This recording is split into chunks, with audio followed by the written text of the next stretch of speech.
Hi friends, ఈరోజు మనం వీనస్లో ఏం జరిగింది, మనం ఏం చూసాం అన్నదాని గురించి మాట్లాడుకుందాం. ఈ ఇంటర్ ప్లానెట్ మిషన్ గురించి మీరు ఎప్పుడూ విని ఉండరు. 18 అక్టోబర్ 1967న యుఎస్ఎస్ఆర్ యొక్క వెనెరా స్పేస్ క్రాఫ్ట్ ఒక గ్రహం యొక్క వాతావరణంలోకి ప్రవేశించింది. దీని వాతావరణం పైనుంచి చాలా దట్టంగా ఉంది. కానీ దట్టమైన వాతావరణం క్రింద ఊహించబడుతున్న ప్రపంచం ఊహలో మన తదుపరి ఇల్లు కానుంది. ఆ గ్రహం యొక్క ద్రవ్యరాశి, దాని సాంద్రత, దాని వాతావరణ కూర్పు ప్రతిదీ పైనుంచి భూమిని పోలి ఉంటుంది. దీని కారణంగా శాస్త్రవేత్తలు భూమి యొక్క 2.0 వెర్షన్ సిద్ధంగా ఉందని భావించారు. వెనెరా వాతావరణంలోకి వెళుతున్నప్పుడు దానికదే రీడింగ్లు వస్తున్నాయి. గ్రహం యొక్క ఉపరితలం నుంచి దాదాపు 52 కిలోమీటర్ల ఎత్తులో స్పేస్ క్రాఫ్ట్ క్యాప్యూల్స్ ప్రోబ్ యొక్క పారాచూట్ తెరవబడింది. అది ఆ గ్రహానికి సంబంధించిన పీడనం, ఉష్ణోగ్రత వంటి డేటాను భూమి వైపుకు పంపడం ప్రారంభించింది. తర్వాత కొన్ని నిమిషాలకు ఆ గ్రహం యొక్క ఉష్ణోగ్రత సుమారు 33 డిగ్రీల సెల్సియస్గా నమోదైంది. అక్కడ పీడనం దాదాపుగా ఒక PSI ఉంది. ఇది సరిగ్గా భూమి వలె ఉంది అని, ఇది సానుకూల సంకేతం లభించడమని అనుకున్నారు. కానీ ప్రోబ్ క్రిందకు పడిపోవడంతో అది ఎదుర్కొంటున్న ఒత్తిడి ద్వారా దాని చుట్టూ ఉష్ణోగ్రత కూడా విస్తృతంగా పెరగడం ప్రారంభించింది. ఉపరితల స్థాయికి దాదాపుగా 26 కిలోమీటర్ల ఎత్తు నుంచి పంపబడిన రీడింగ్లలో ప్రోబ్ ఉష్ణోగ్రత 262 డిగ్రీల సెల్సియస్ మరియు అది 22 PSI పీడనాన్ని నివేదించింది. దాని నిరోధక సామర్థ్యం కంటే చాలా ఎక్కువగా ఉంది. అకస్మాత్తుగా కంట్రోల్ రూమ్లో భయాందోళన పరిస్థితి నెలకొంది. ఒక బూమ్ కారణంగా స్పేస్ ప్రోబ్ ఉపరితలం నుంచి 24.96 కిలోమీటర్ల ఎత్తులో పేరిపోయింది. శాస్త్రవేత్తలు సౌర వ్యవస్థ యొక్క రెండవ స్వర్గంగా భావిస్తున్న గ్రహం ఇక్కడ నివసించే నరకానికి సమానమని గ్రహించబడింది. ఈ గ్రహం మరేంటో కాదు, సూర్యునికి దగ్గరగా ఉన్న రెండవ గ్రహమైన వీనస్. అక్కడికి వెళ్లడం దాదాపు అసాధ్యం. అప్పుడు మాత్రమే కాదు, నేటి సాంకేతిక పరిజ్ఞానం ప్రకారం రష్యన్ శాస్త్రవేత్తలు ఇంత అధిక పీడనంలో దిగి చరిత్ర సృష్టించారు. కానీ ఎలా? సరే, నేటి వీడియోలో మనం ఈ ప్రయాణం గురించి మాట్లాడుకోబోతున్నాం. ప్రచ్ఛన్న యుద్ధం నిస్సందేహంగా అంతరిక్ష శాస్త్రానికి అత్యంత వేగవంతమైన పరీక్షా పురోగతి సమయం. USA మరియు USSRలు చంద్రుడు, అంగారక గ్రహం మరియు అనేక ఇతర ప్రదేశాల కోసం ఒకదానితో ఒకటి పోటీ పడ్డాయి. అలాగే ఇతర దేశాల కంటే మెరుగైనది చేయడానికి ప్రయత్నిస్తున్నాయి. ఇప్పుడు ఇందులో అత్యంత ఆసక్తికరమైన కథ ఏంటంటే, వీనస్ దగ్గరికి వెళుతున్నప్పుడు మెర్క్యూరీకి వెళ్లాలనే లక్ష్యంతో NASA అటువంటి వ్యోమనౌకను మన్నర్ ప్రోగ్రాం కింద ప్రయోగించింది. USSR వారు వీనస్ గుండా వెళ్లకుండా సురక్షితంగా ల్యాండ్ అవుతారనే లక్ష్యంతో ఉన్నారు. వీనస్ ఉపరితలంపై అక్కడి నుంచి ఫోటోలు మరియు డేటాను భూమికి ప్రసారం చేశారు. తద్వారా వారి సాధన అమెరికా కంటే మెరుగ్గా ఉంటుంది. వీనస్ ఉపరితలంపై ల్యాండింగ్ చేయాలనే ఆకాంక్షతో ప్రారంభించిన మిషన్కు వెనెరా అని పేరు పెట్టారు. ఇది రష్యన్ భాషలో వీనస్ గ్రహం పేరు. ఇప్పుడు 1961వ సంవత్సరంలో దాని సన్నాహాలు ప్రారంభించబడ్డాయి. దానిలో వెనెరా ల్యాండింగ్ చేయడానికి ప్రయత్నించడానికి బదులుగా దాని గుండా వెళుతున్నాయి. అంటే ఇది మిషన్ ద్వారా ఎగిరిపోతుంది. అయితే రెండు అంతరిక్ష నౌకల కమ్యూనికేషన్ మరియు టెలిమెట్రీని ఉపయోగించబోతున్నాయి. ఎదుర్కొన్న సమస్యల కారణంగా ప్రయోగించిన కొద్దిసేపటికే అది భూమి నుంచి డిస్కనెక్ట్ అయింది. మిషన్ విఫలమైంది. వెనెరా 3 డిజైన్ను మార్చారు. ఈసారి దానిని ఉపరితల స్థానంలో ల్యాండ్ చేయాలని నిర్ణయించారు. ఇప్పుడు అక్కడ పరిస్థితులు భూమి పరిస్థితులను పోలి ఉంటాయని లెక్కగట్టారు. అందుకే వ్యోమనౌక యొక్క రెసిస్టెన్సీకి పెద్దగా శ్రద్ధ ఇవ్వలేదు. కానీ కొన్ని సమస్యల కారణంగా ప్రోబ్ యొక్క ప్రారంభ పంతం తప్పుగా ఉంది. ప్రోబ్ వీనస్ని దాదాపు 60,000 కిలోమీటర్ల దూరంలో మిస్ అయ్యారు. ఇప్పుడు ఈ మిషన్ విఫలం కాలేదని నిర్ధారించుకోవడానికి థ్రస్టర్ల సహాయంతో ప్రోబ్ దిశను సరిచేయడానికి ప్రయత్నించారు. అయితే ప్రోబ్ స్థిరీకరించలేక వీనస్ ఉపరితలంపై క్రాష్ అయింది. USSR శాస్త్రవేత్తలు 1 మార్చ్ 1966న వీనస్ ఉపరితలంపై క్రాష్ ల్యాండింగ్ని కలిగి ఉన్నారని పేర్కొన్నారు. దీని కారణంగా సాంకేతికంగా నెరా 3 మానవ చరిత్రలో మరొక గ్రహం యొక్క ఉపరితలాన్ని సందర్శించిన మొదటి ప్రోబ్ అని తేలింది. ఇది USSRకు భారీ ప్రయోజనాన్నిచ్చింది. USSR వెనెరా 4ను నిర్మించింది. అది ఉపరితలంపైకి రాకముందే పేలిపోయింది. దీని కారణంగా సోవియట్ యూనియన్ వారు లక్ష్యంగా చేరుకున్న ప్రదేశం పూల తోట కాదని, ముళ్ల సముద్రమని రియాలిటీలోకి వచ్చింది. వెనెరా 5 మరియు వెనెరా 6లను ల్యాండ్ చేయడానికి కూడా ప్రయత్నాలు జరిగాయి. అయితే వాతావరణం మధ్యలో ల్యాండింగ్ చేస్తున్నప్పుడు రెండు కూడా పేలాయి, లేదా వాటి బ్యాటరీ డైన్ అయిపోయింది. నిజానికి శాస్త్రవేత్తలు ఒక పెద్ద సమస్యను గ్రహించిన సమయం అది. వాతావరణంలో ప్రోబ్లను విడుదల చేస్తున్నప్పుడు అవి మొదట్లో చాలా వేగంగా పడిపోతున్నాయని వాళ్ళు గమనించారు. అయితే ఆ ప్రోబ్ల పారాచూట్ తెరిచిన వెంటనే వాటి వేగం గణనీయంగా తగ్గింది.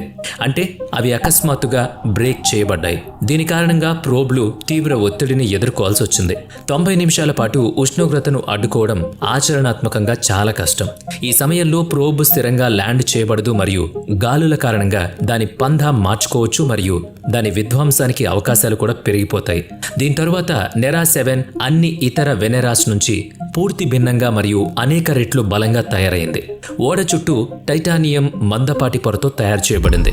షాక్ ప్రూఫింగ్ ను లోపల అమర్చారు. తద్వారా విస్తృతమైన పీడనం లోపల ఉన్న పరికరాలను దెబ్బతీయదు.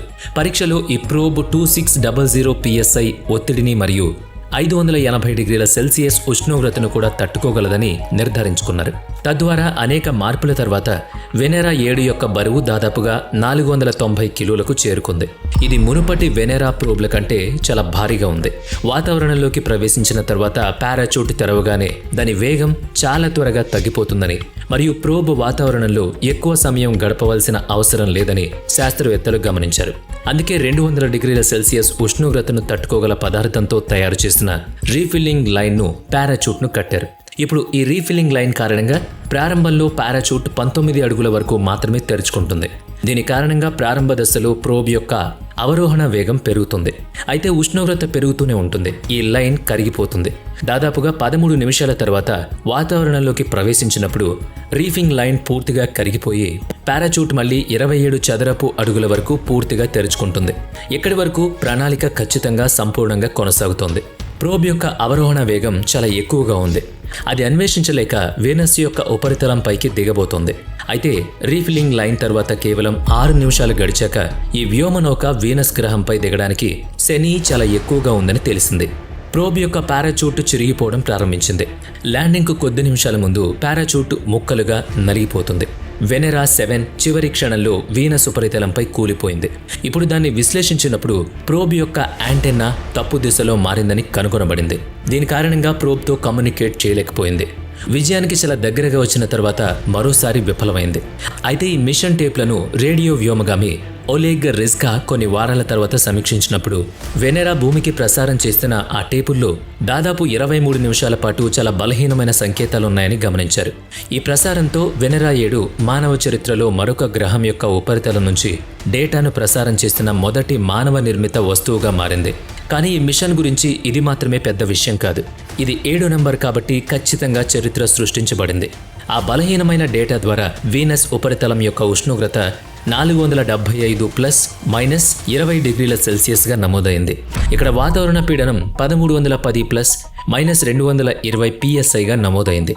ఈ సంఘటన మన నౌకను వీనస్పై ల్యాండ్ చేయగలము మరియు పరిమిత సమయం వరకు మాత్రమే దాన్ని ఆపరేట్ చేయగలము అని మనకు సాక్ష్యంగా మారింది. సరే, వెనెరా 7 క్రాష్ పూర్తిగా ఫలించలేదు. ఎందుకంటే మొదట మన ఒత్తిడి నిరోధకతను కొద్దిగా సరళంగా చూస్తే ఇప్పుడు ఎటువంటి సమస్య ఉండదు. మరి రెండవది, మన శీతలీకరణ వ్యవస్థను మెరుగుపరచాలి. తద్వారా అంతరిక్ష నౌక చాలా కాలం పాటు అక్కడ వేడిని తట్టుకోగలదు. దీని విషయమై శాస్త్రవేత్తలు చాలా అద్భుతమైన ఆలోచన చేశారు. వాళ్ళు ప్రోబ్ లోపల లిథియం నైట్రేట్ బ్లాక్ను ఉంచారు. ఇప్పుడు లిథియం నైట్రేట్ అనేది ఉప్పు వంటి పదార్థం. ఇది 1 డిగ్రీ వరకు వేడెక్కడానికి గ్రాముకు 2 జూల్స్ శక్తిని మాత్రమే వాడుకుంటుంది. కానీ ఈ పదార్థం దాని ద్రవీభవన స్థానానికి చేరుకున్న వెంటనే ఘన నుంచి ద్రవంగా మారడానికి దాదాపు 300 జూల్స్ శక్తి అవసరం అవుతుంది. ఇప్పుడు చాలా వేడి శక్తిని గ్రహించడం వల్ల ఈ బ్లాక్ను అన్ని విద్యుత్ పరికరాల్లోని అదనపు వేడిని గ్రహించి వాటిని వేడెక్కకుండా నిరోధిస్తుంది. దీని కారణంగా అంతరిక్ష నౌక వీనస్ యొక్క ఉపరితలంపై ఎక్కువ కాలం ఉండడానికి ఒక మార్గం సుగమం అవుతుంది.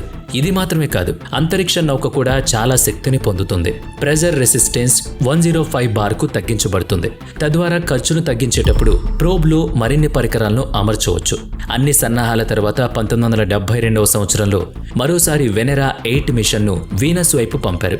ప్రతిదీ ఖచ్చితంగా అమలు చేయబడిన తర్వాత వెనెరా 22 జూలై 1972న ఉపరితలంపై సురక్షితంగా దిగింది. ఈసారి గ్రహం యొక్క ప్రకాశం అకస్మాత్తుగా ఉపరితలం నుంచి 30 నుంచి 35 కిలోమీటర్ల దూరంలో 10 కిలోమీటర్ల కంటే తక్కువ ఎత్తులో గాలి వేగం వంటి అనేక నిర్దిష్ట వివరాలను మనకు పంపించింది. వీనస్ సెకనుకు 1 మీటర్కు పడిపోతుంది.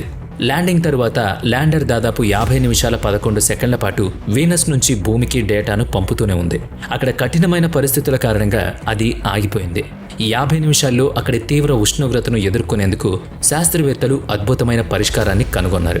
ఫోటోమీటర్ కాంతిని విద్యుత్ ప్రవాహకంగా మారుస్తుందని, ఆ డేటాను భూమికి పంపుతుందని మీకు తెలియాలి. ఇప్పుడు కరెంట్ యొక్క బలం సూర్యకాంతి వలె బలంగా ఉంటుంది. ఆ ప్రదేశంలో ఎంత కాంతి ఉందో దీని ద్వారా కొలుస్తారు. ఇప్పుడు ఈ వివరాలు తెలుసుకున్న తర్వాత వెనెరా 9 పై పని ప్రారంభించబడింది. ఈసారి వీనస్ నుంచి ఫోటోలు తీసి భూమికి పంపగలటువంటి ప్రోబ్ను తయారు చేయడం ప్రాధాన్యతను సంతరించుకుంది. దీనికోసం ప్రోబ్ను పూర్తిగా డిజైన్ చేశారు. పారాచూట్ స్థానంలో ఎయిర్ బ్రేక్లు ఏర్పాటు చేయబడ్డాయి.